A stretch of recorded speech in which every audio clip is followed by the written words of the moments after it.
Welcome to our podcast, our paranormal podcast. I'm Chelsea Griffin, and I'm Emily LassodelaVega. I'm Cohn. And I'm Alvaro, Rotea. And I'm Natalie. So, in this podcast, we're going to be talking about some pretty cool Texas ghost stories that are exciting. Yes. Yeah, very exciting. Truly, there are no ghost stories like Texas ghost stories. Am I right? You're so right, Ari. You're so right. Definitely. So I'm looking forward to hearing these stories because I'm not from Texas. So. Oh yeah, see, it's learning. I'm not from Texas either, but okay. I'm down. All right. So everybody, you ready for these scary stories? I'm in. Yeah, let's go. All right. First story is the Goatman's Bridge, which is Old Alton Bridge. It was constructed in 1884, and it connected Louisville to Alton. The turn of the century brought a black goat farmer and his family to a residence just north of the bridge, and a few short years later, Oscar Washburn was known as a dependable, honest businessman. North Texans endearingly began to call him the Goatman, but the success of a black man was still unwelcome, and Klansmen in the local government turned to violence after he displayed a sign on Alton Bridge saying, "This way to the Goatman's." One night in August 1938, with their headlights off, Klansmen crossed the bridge, dragged the Goatman from his family, and lynched him over the side. Peering over into the water, his murderer saw a rope, but not his body. In a panic, the Klansman returned to the Washburn residence and killed his family in cold blood. Since the disappearance of the Goatman, there have been many strange sightings on and near Old Alton Bridge. Some say a spirit still haunts these woods. Locals tell the story and follow it with a warning. Those who cross the bridge with no headlights will be met on the other side by the Goatman. After numerous abandoned automobiles and missing persons, a new bridge was constructed directly downstream. But Old Alton Bridge, the Goatman's Bridge, remains still open to foot traffic. It is under surveillance by the paranormal investigators of North Texas and the Denton County Paranormal Investigators. Oscar Washburn was never seen again and has been presumed dead since his attempted murder. Others report seeing a ghostly man herding goats over the bridge, while others say they have seen an apparition staring at them, holding a goat head under each arm. Stranger stories even include people having seen a creature that resembles a half-goat, half-man. More tales of strange noises have also been described, including the sounds of horses' hooves beating off the bridge. What is that? Splashing in the creek below, maniacal laughter and inhuman-like growling coming from the surrounding woods. That sound just now was him. It's crazy. Visitors sometimes tell of seeing mysterious lights in the area, of car doors locking and unlocking of their own accord, and numerous vehicle breakdowns while near the old viaduct. According to legend, if you visit on Halloween and honk your car horn twice, visitors can see Goatman's glowing eyes. Ooh-ah. Pretty creepy. My goodness. Never drive there ever. Don't. I'm already creeped out. I've been there. Just saying. What was it like? It was actually, I mean, I was with a bunch of freaking lame, dudes trying to be like, yeah, we're going to Goatman's Bridge, just like lame teenagers, But it was pretty creepy over there because it was pitch black, and they did the whole turning off the headlights thing and stuff like that, and they were all looking for the Goatman, trying to look for his red eyes, and somebody even claimed that they saw it, but you can't trust anybody. Never. It was So creepy. did you go on Halloween now? No. Oh my God, no. I don't know what it's like on Halloween. It's pretty popular around here. I live in Louisville, so it's a pretty popular tale. If I may interject quickly, as a person who has ever heard of this story before, and it's pretty much true. You say that the ghost only appears when drivers don't turn their headlights on. That's like what this, there are several variations of the legend, but, one of them is that, that's part of it. Yeah, another one says that he'll only appear during Halloween, and if you honk your horn twice, that's the only way you'll see him. So there's just a different... They say, he's like a Satanist, all kinds of different legends, I don't know. I find the whole turning off the headlights thing kind of ridiculous. Isn't it against the law? Oh, well, yeah, but, I mean, people aren't Well, yeah. People are trying to just... I don't like the the whole turn off your headlight thing, because isn't the bridge only for foot? Like, I haven't been there, but according to all the legends, like, they all end with saying that it's open only for foot traffic. So I don't know if you can actually get your car there or not. It is just like there. It's like a there's the one that's more like scenic, you know, which is the actual original Old Alton Bridge. But then there's also another bridge. So on the other bridge, like the new bridge, is if you turn off your headlights, you'll see them. When we went, honestly, it was actually like beneath the bridge. Like we were literally out by the woods that were right like next to the bridge. So I don't know. Maybe the people I was with, like, they were just brain dead. They didn't know how the legend went. Oh. But yeah, like, I mean, the way that I was reading it and like the way that I figured it being was like there was just another bridge like close to it.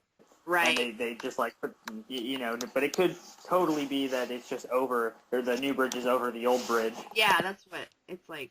I mean, I can't remember. Like, it was really dark, but like, there was a newer bridge as well. Like, you know, it's really mainly just like the old one. People like put their headlights out like in front of it, like not like on it, because you can't cross it, you know. You can just cross it by foot. Yes, and only the brave do that. I mean, people do it by day because apparently it's like a very famous area for like nature people that like to walk in trails and all that stuff. Right. Just don't go at night. You'll be fine. Just don't go at night. It's not too scary. Not like the Lady of White Rock Lake. Ooh. Transition. Transition here. Insert music. Dramatic music. So, according to this title, the Lady of White Rock Lake, I'm assuming that there's going to be a drowning involved? Yes. You are correct. Well, you know, you learn to sense the patterns. Yeah. Okay, Natalie, go ahead. One of the best-known Dallas legends is the so-called Lady of White Rock Lake, a ghostly figure who is said to haunt the park's environs. Everyone, it seems, has heard one or more versions of the story, which seems to have become more gruesome and embellished over time. But is there any truth to them? Or is the lady nothing more than an urban legend that has its counterparts in other U.S. cities? No one seems to know for sure. It appears the story has been circulating for quite a while. Students at Woodrow Wilson High School in East Dallas were telling the tale to one another at least as early as the 1930s, although whether it originated with them or not is uncertain. There is a story that a woman named Anne Clark wrote of the legend she titled The Ghost of White Rock. It read, "One hot July night, a young city couple, having driven out and parked on the shore of White Rock Lake, switched on the headlights of the car and saw a white figure approaching. As the figure came straight to the driver's window, they saw it was a young girl dressed in a sheer white dress that was dripping wet. She spoke in a somewhat faltering voice. 'I'm sorry to intrude, and I would not under any other circumstances, but I must find a way home immediately. I was in a boat that overturned. The others are safe, but I must get home.' She climbed into the rumble seat, saying that she did not wish to get the young lady wet, and she gave them an address in Oak Cliff on the opposite side of Dallas. The young couple felt an uneasiness concerning their strange passenger, and as they neared the destination, the girl, to avoid hunting the address, turned to the rumble seat to ask directions.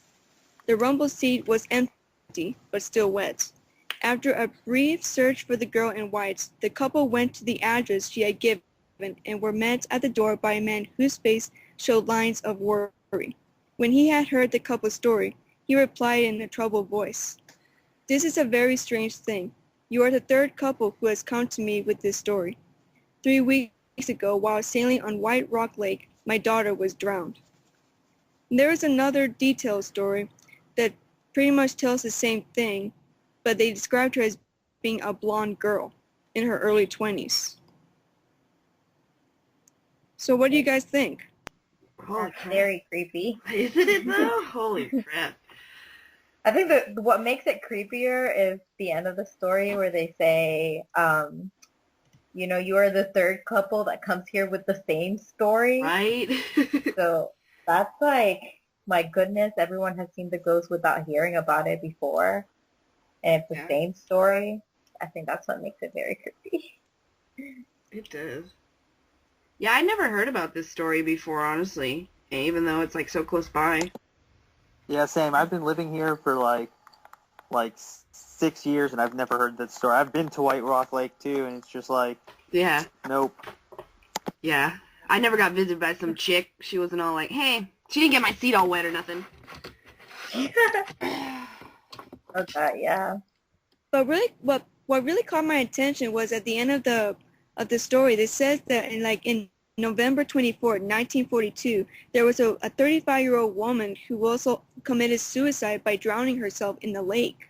Ooh, another lady. Holy crap. Yeah, and then there's in July the 5th, 1935, a woman named Louise Davis. She left a suicide note, and like the other lady, she committed suicide at the lake. Oh, man. Holy Popular spot, methinks. yeah. Yeah. He thinks he was right. God. Well, definitely, Yeah. So That's some not- people wonder if either these Louise or Rose are the Lady of the Lake.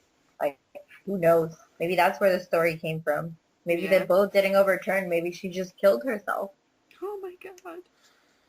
Right? So scary. Mm. Yeah, and then it's just like history's repeating itself. Oh, no. That's so weird. Yeah, no, I think that's pretty cool, though. Like, I'm wondering if, like, there's actual, like, factual news stories or evidence, like, because, like, the way that her father or whatever apparently had numerous people. Yeah, come over. So I wonder if that's actually legit. And there was a woman who had a close encounter with this Lady of the Lake. She doesn't really remember her exact age. She was probably between 10 and 12. And she saw this lady dressed in white standing in the water. And the girl just told her parents, like, look, there's a woman standing in the water. She needs help. But her parents didn't see the lady. So, oh my God. That's classic, isn't it? Yeah. Yeah, very Kids- classic. No. Kids say the scariest things sometimes. Well, hey, sometimes kids would see something that parents can't see. Yeah. It's like pets. Pets and kids. There are two things. Does anyone feel like they're not going to sleep tonight already? Sort of. But, I mean, I bet there's some story that might make it even worse. Ooh. I guess that means it's my turn. Yeah, it is. Basically. Oh, boy. All right, so this story, it's not really a true ghost story per se, but it is a legend in the sense that it invented the entire slasher genre that permeates horror movies today, and it has Texas in the title, so what the heck, I'm going to recite it. It's called, of course, the Texas Chainsaw Massacre. Brace yourselves. It was the summer of 1974. Sally Hardesty and her paraplegic brother Franklin traveled with 3 friends, Jerry, Kirk, and Pam, to visit the grave of the Hardesty's grandfather to investigate reports of vandalism and grave robbing. Afterwards, they decide to visit the old Hardesty family homestead. Along the way, they pick up a hitchhiker who talks about his family who worked at the old slaughterhouse. He borrows Franklin's pocket knife and cuts himself, then takes a picture of the others and demands money for it. When they refuse to pay, he burns the photo and slashes Franklin's right arm with a straight razor. The group forces him out of the van and drive on. They stop at a gas station to refuel, but the station's proprietor tells them that the pumps are empty. They continue towards the homestead, intending to return to the gas station once it has received a fuel delivery. When they arrive, Franklin tells Kirk and Pam about a local swimming hole, and the couple head off to find it. They find the swimming hole dried up, but hear a generator running in the distance. They stumble upon a nearby house. Kirk calls out, asking for gas, while Pam waits on a swing in the yard.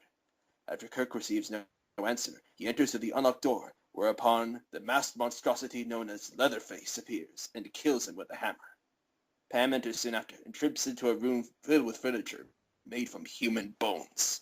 She attempts to flee, but Leatherface catches her and impales her on a meat hook, making her watch as he butchers Cook with a chainsaw. Jerry heads out to look for Pam and Kirk at sunset. He finds the couple's blanket outside the nearby house. He investigates it and finds Pam still alive inside a freezer. Before he can react, however, Leatherface kills him and stuffs Pam back into the freezer to finish the job. The darkness falls. Sally and Franklin set out to find their friends. As they near the neighboring house and call out, Leatherface lunges for the darkness and kills Franklin with his chainsaw. Sally runs toward the house and finds the desiccated remains of an elderly couple in an upstairs room. She escapes from Leatherface by jumping through a second-floor window and flees to the gas station. Leatherface disappears into the night. The proprietor there calms her with offers of help, but then ties her up, gags her, and forces her into his truck. He drives to the house, arriving at the same time as the hitchhiker, now revealed to be Leatherface's brother. When the pair brings Sally inside, the hitchhiker recognizes her and taunts her. The men torment the bound and gag Sally, while Leatherface, now dressed as a woman, serves dinner. Leatherface and the hitchhiker bring Grandpa, one of the desiccated bodies seen earlier, down from upstairs. He is revealed to be alive when he sucks blood from a cut in Sally's finger. During the night, they decide that Grandpa, the best killer in the old slaughterhouse, should kill Sally. He tries to hit her with a hammer, but is, alas, too weak. In the ensuing confusion, she breaks free, leaps through a window again, and escapes to the road. Leatherface and the hitchhiker give chase, but the latter is run down and killed by a passing semi-trailer truck. Armed with his chainsaw, Leatherface attacks the truck. When the driver stops to help, the driver hits him in the face with a pipe wrench. Sally escapes in the back of a passing pickup truck, as Leatherface dances maniacally in the road with his chainsaw. Some say that when the moon is full, in the distant wilderness, chainsaw sounds can be heard. Perhaps it's Leatherface, claiming his next victim. Maybe it's some lumberers out to chop trees down. We may never know. Holy crap. I've never heard such a magical version of Texas Chainsaw Massacre. Holy crap. Me neither. Oh man, that was the story even? I don't remember him dancing in the street. That's awesome. I love that. It's good. It's good. Okay, now I don't like being outside by myself. Oh no. Natalie's scared now. Look what you've done, Ari. Sorry, that's the way the story goes. Oh my goodness. I'm so happy I didn't know about this story earlier because I've been in the woods and hearing like chainsaw sounds and like trees falling out the top, and I bet that with this story in my head I would have died. Yeah, this is like based off of a guy, right? It is. It was a serial killer from Wisconsin named Ed Gein. He did horrible things, to say the least. Very horrible. Yeah, we're censoring this part out. Yeah, he's done some pretty inspired a lot of other slasher villains too. Yeah? I remember that there was a character in Silence of the Lambs, the antagonist even. Oh. His name was Buffalo Bill, and his modus operandi throughout the film is the same as Gein's, actually. I won't go into any details, but it's gruesome. Let's just say that. That's the same as, like the whole skin concept. I don't know, like, I'm sure, like, if anyone's seen Silence of the Lambs, what his shtick is, is to take the skin of women and stuff. It's like Leatherface, I don't know why I didn't make that connection before, honestly. Like, that's pretty interesting. Yeah, I didn't know it was based off this dude. I know he's done, like, we're not going to say the messed up stuff he's done, but, like, Ed Gein's pretty messed up dude from what I've heard, like, definitely pretty cool that we've got this whole story, numerous stories apparently based off this guy, like, and one that apparently is in our own backyard, well, based in our own backyard. Yeah. Natalie, I feel so sorry that you're outside. Yeah. If you hear any chainsaws, just run. Oh yeah, Just run, I'll run. run. Yeah, I'll run for my life. And whatever you do, don't stop. Yes, just don't stop, because Don't let anyone store you in the freezer either. yes, or dance in the road with chainsaws and stuff like that if you see anybody doing that, just probably should leave. Well, at least I'm surrounded by a lot of light, so it's not like I'm in complete dark. Yeah, true. That's always good. Yes. Well, these stories have been particularly spooky. Huh. Texas is a pretty scary place, you guys. Yeah. Well, I didn't know that when I moved in here. Yeah, you might Should have looked into those stories. Alrighty, well, this has been a paranormal podcast about some pretty creepy stuff. Uh-huh. Hope you enjoyed it, everyone, or Professor Royal. Well, Oh. now you know that you have to stay away from White Rock Lake, Goatman Bridge, and Chainsaw Town. It's just everywhere. Chainsaw Town, yeah. Chainsaw Town. Stay away from Chainsaw Town. Alrighty, everyone. Have a good and creepy night. Sweet dreams, everyone. Good night.